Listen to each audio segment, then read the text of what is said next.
I got some bad news to tell you all regarding Canelo versus Golovkin Part 3. Gennady Golovkin, hell no, guys, that Max is big drama. I don't know. He looking a little soft in the midsection. Ego reaction, we up next. Lego. What up, Fight World? It's your boy Ego, and I'm back with some more boxing. We on the road to 300K. Let's get it. Hit the red and white button, the subscribe button, and leave me a comment. SLC, subscribe, like, and comment. Let's get to it. So they did the weigh-in earlier today for Canelo Alvarez versus Triple G Part 3. And the eye test. So just to give you guys a little bit of background, they actually weighed in, I guess, with the commission earlier today before the actual weigh-in. Similar to the UFC. The UFC, I know they do this for a fact. The UFC does this where they'll weigh in earlier, make sure the fighters make weight, and then the second weigh-in that they do is later on at noon or whatever, just for show. I seen Golden Boy did it with the Ryan Garcia fight, and now the Canelo Alvarez, they have done it with the Triple G fight. Reason could be is if the weigh-in is just, if it's a customary weigh-in, I've covered a lot of weigh-ins in my time, and if it's a customary weigh-in, a lot of times the weigh-ins are about noon, come on about 12 p.m. So that means the fighters have to make weight to get weighed in, of course. So they have to wait till noon, in the afternoon time, 12, 1, or whatever time the weigh-in starts, and then step on the scale, make weight before they can eat. So Canelo's coming down from 175, where he just got demolished. He lost in a bad way. I don't think he looked good in the fight. Golovkin said that as well. And that was in the Bivol fight at 175. So he's coming down back to 168 where he's undisputed. So it could have been for that reason, just to make sure that both fighters make the weight. Nonetheless, they both made weight. Both fighters are ready to go. Now they're free to continue about their day.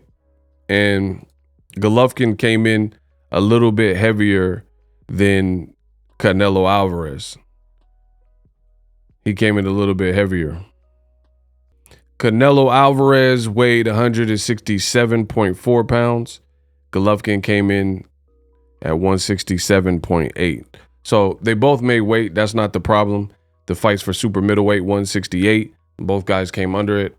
And, they did it in the morning. But this picture, it may be a little bit too small for you guys to see the picture that I'm showing right there. So let's take a look at it. Boom. Now I made this first picture that I'm covering Golovkin's face, you see underneath me. This picture was from footage I shot at Canelo Golovkin 1. I covered that fight as media, and that's the shape. So if you look at me on the screen, directly underneath me, this is from Canelo versus Golovkin Part 1, the first fight. And it's from my camera roll, my memory card, right? Next to this particular picture, I did it from left to right in chronological order. So my face is over the first fight, and you move to the right in the middle picture, that's Canelo Golovkin Part 2. And then the third and final picture is from earlier today, Canelo versus Golovkin 3. So I started the video by saying bad news, and if you look at it, I mean, you be the judge in the comment section. Don't just take my word for it. I make these videos to open the floodgates and open the conversation. You guys let me know. To be honest, it looks like Triple G looks the softest in that. He looked pudgy, he looked more doughy, and I understand he's older, but he's continuing to fight. The thing that's worrisome for this fight, I've already said my opinion. I was picking Canelo. My thing is this: Canelo coming off the loss, he can't underestimate Triple G, like just go out there disrespectfully, but every other odd is in Canelo's favor. He's the younger fighter. He has experience at this weight class where he's undisputed. He fought Caleb Smith, fought Rocky Fielding. He fought against Avni Pilgrim or whatever. He fought Julio Cesar Chavez Jr. at 164.5. He has 2 fights at 175, Kovalev and Bivol. So definitely weights higher than 160, north of 160. It's Canelo Alvarez show. He's the guy that had that experience. Golovkin, to my knowledge, hasn't fought, and I'm not talking about some weird, weak catchweight fight maybe earlier in his career or something like that. But since we've known about Golovkin, most of his fights have been at 160, point blank period. He hasn't fought anyone in recent memory that I can think of, right, that it was over 160. The only one that comes to mind, and this is just off the top of my head because I'm the encyclopedia of boxing. I'm boxing's encyclopedia. That's Steve Rolls. That fight was contracted at a catchweight. Steve Rolls was a 168-pound fighter, and they drudged him up for the first fight with DAZN. Out of nowhere, no one really even knew who he was. That fight was at like right around 164 pounds. So Triple G, even in that fight, he was getting tagged by Steve Rolls. So he got the knockout in the end, but he also, he didn't look spectacular.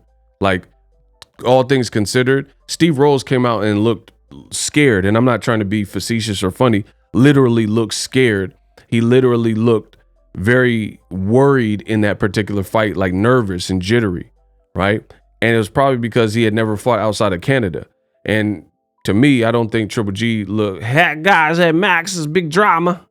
I don't think he looked sensational, right? So that's not much experience, comparatively speaking. I just told you all the people that Canelo has fought over 160 pounds. So this picture is not giving me life. In fact, I told you that I believe this fight trilogy, this third fight, will be the worst, similar to Brandon Rios versus Mike Alvarado. That's my prediction. I really believe that. I believe this will be by far the worst fight of the trilogy. Could be wrong. We will find out mañana. But I think the first 2 fights were solid. Some good action, back and forth action. People were kind of split. I think this fight is not going to necessarily deliver because of the time that's elapsed and the space that was put in. And I've always said this. Canelo purposefully waited for Golovkin to age, to go through some more wars. Like the Deryevchenko fight was extremely tough, and he waited for that moment. And now he thinks, coming off the loss to Bivol, the opportunity is now, and Golovkin is ripe for the picking, and now he's going to target Gennady Golovkin. So that's what I've seen. He basically aged out Golovkin like a fine wine, like he was making a Cab Sauv, Pinot Grigio, and he stepped on the grapes and waited for Golovkin to show signs that he's not necessarily the same fighter he was when he had 21 knockouts in a row, or when they first met in the first 2 fights. And again, judging from this picture, it looks like a regression. Some people are like, oh, he's in great shape for 40 and stuff like that. Great shape for 40 is different from great shape at 40 and you're going to fight a world-class fighter. You know what I'm saying? Like, yeah, he's in cool shape just for a guy walking around at a beach or something like that. But from left to right, I think he looks the softest in this most updated weigh-in and updated picture. Let me know what you guys think. If you disagree, if you agree, I'm the best in the business. So hit the subscribe button. Let me know who's winning this fight, and I'm out. Introducing Super Thanks. Right here on the official Boxing Ego YouTube. Super Thanks allows you, the viewers, to show a little bit of extra gratitude, which enables me as a full-time content creator to push out the content you need in the world of boxing. Underneath all the videos, you will see a heart with a $sign in it. You can enter any amount that you find suitable as a super thanks. A brand new, interactive, and colorful way to get your comments highlighted and noticed by not only myself, but other people on the YouTube platform. Super thanks, a unique and cool way to show and applaud us full-time content creators. Hopefully you guys enjoy the content. Super thanks. The future is now. The Hibernation 5s by Kenichi Bear. Hybrid gaming and lifestyle headphones. Out of the box, you can connect to any console or PC. Bluetooth ready with a low latency USB adapter, color RGB, and extreme bass mode. The Hibernation 5s adjust to you.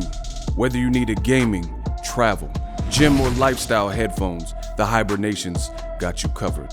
The new Hibernation 5s, link in the description. Customize the way you hear the world. Welcome to the nation. Are you tired of your YouTube videos not getting any views? Well, consider TubeBuddy. I've used TubeBuddy for years to scale up my YouTube channel. Now we're sitting over 200,000 subscribers.